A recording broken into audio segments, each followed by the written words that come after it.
let's see what our problem of the day is taking us to. We've got a compound inequality to solve here, and that is an interesting looking creature. It says 14, which happens to be less than 5 minus 2x, which is also less than 21. So we've got basically two stipulations here. We've got, if we look at the problem here, we've got the situation where we have 14 on the outer end on the left. We've got 21 on the outer end on the right, and something going on in between. That's another way we could say is that 5 minus 2x is between 14 and 21. So let's take a look at the problem and see what it looks like here on paper. So like I said, this is our important moment. It's between these two numbers. There are two ways we can work this thing. We're going to hopefully see if we can have enough time to do both for you here. And first of all, let's just rewrite the problem. Give you all a chance at home to rewrite it, because we got this little kind of green stuff, or kind of the color words there, kind of in between. So I want the problem down here with my number line when I finally get there. By the way, we will get a solution on number line according to this.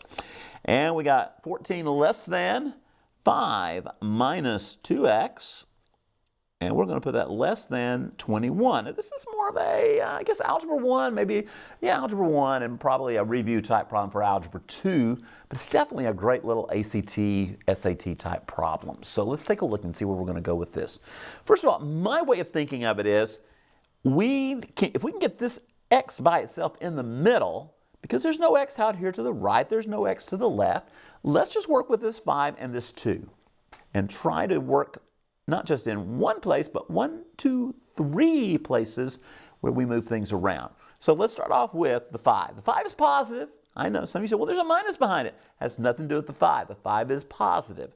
So what we need to do, we need to subtract 5 in the middle. Also, subtract it over here, but do not forget, you've got to also subtract it from the old right side there. So let's see what happens. We're going to mark those things out all the way through there. And all of a sudden, the problem does look a lot nicer. We're going to have 9 to the left. Everybody say that. 14 minus 5 gives us 9. In the middle, we now have negative 2x. And to the right, we have a nice old 16. Life is good. All right. Hey, that looks a lot nicer, I think. And what's going on here? I've got a negative 2x. That means negative 2 times x in the middle. So what do I need to do to undo that? Undo. We're going to divide by negative 2, all right, because it's multiplication, so we're going to reverse that process. And we're going to take a negative 2, we're going to divide, but guess what? We got to divide everywhere. So we're going to take a negative 2, divide it out here, a negative 2, dividing it out here, and then things get a little bit, I like to say interesting. Some people say dicey. I don't know. Let's see. First of all, some of you are going, Ernie, that doesn't come out even. Well, it does. It comes out 4.5, and it's going to be negative. So let's see. If we let's go ahead and drop us out for just a minute there. We have a negative 4. I'll use a decimal for those of you who love decimals. You can also put a 4.5 there with a 1/2 fraction. And we've got an x. We've got a negative 8. And everybody take a look at that answer, because it's definitely wrong. You say, Ernie, what did you do? Well, I divided by negative 2. But what's got to happen, my friends out there? What do we got to do? We've got to take care of business right here. And that's a common error. Now, let me tell you something. Folks, it doesn't make any sense what I have written here. You say, it doesn't make any sense? Well, why not? Because basically, I'm saying that negative 8 is actually greater than a negative 4.5, which is not true. Can't be. So what happened? We forgot a simple little rule. I wanted to make sure we noticed that. That's why I emphasize it this way. So let's go back and say, forget that one. Let's go back where we were at 9 less than negative 2x less than 16. And we're going to divide by negative 2. And we're going to do it right this time, right? Yeah, everybody's nodding your head. How'd you figure that out so fast? Well, I've seen students do it before. We're going to still get negative 4.5. That's not changing. So we'll put it right there. But we've got to remember, when we do this, we shift the inequality. What is less than has got to become greater than, and then it's going to make sense. So we're going to kick it to a greater than right over there, which is going to be x in the middle. That part's still the same.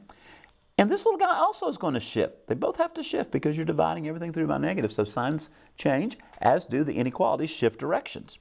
So now we have a greater than situation, which makes a little more sense.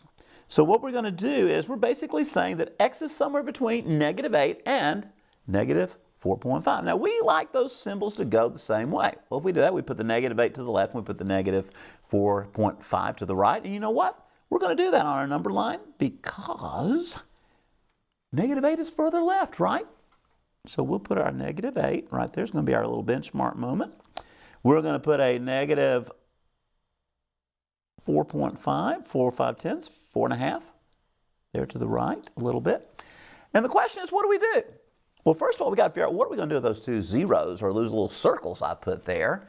And you got to fill them in. Or do you not fill them up? Oh, that's always a big question. My students, I don't remember. Do you see an equals to? I don't see an equals to. Anybody see an equals to? Don't fill them in. All right. Now, where are you going to shade though? You're looking for x to be anywhere between, what do we say?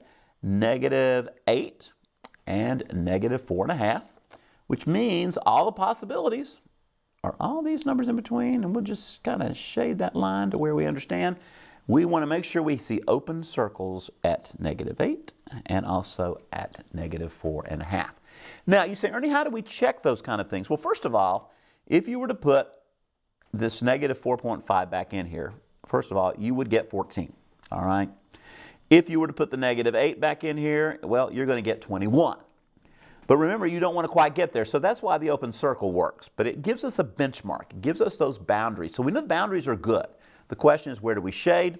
We should be shading in between. And you can check a number in there, maybe a negative 6. See if it makes a true statement. Put a negative 6 in there. How about it for the fun of it?